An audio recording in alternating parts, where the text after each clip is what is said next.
એક ભાઈ વાહન લઈને નીકળ્યો તો એના મોટરસાઇકલની પાછળ લખ્યું હતું કે મારા વાહનથી તમારું વાહન 10 ફૂટ દૂર રાખવા વિનંતી છે, કારણ કે મેં માવો ખાતો છે, હું ગમે ત્યારે થૂકીશ એ કાંઈ નક્કી નહીં.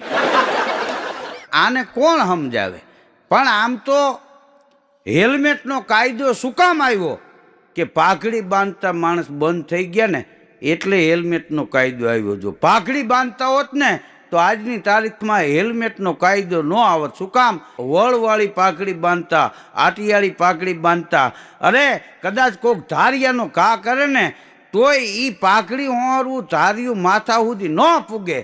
કોઈ કદાચ પથ્થરનો ઘા કરે અને ફરફરતો પાણો મારે ને તોય એ પાઘડીમાં જ લાગે, માથામાં અસર ન કરે. આ પાઘડી બાંધવાનું બંધ કર્યું ને એટલે આ હેલ્મેટનો કાયદો સરકારને લેવો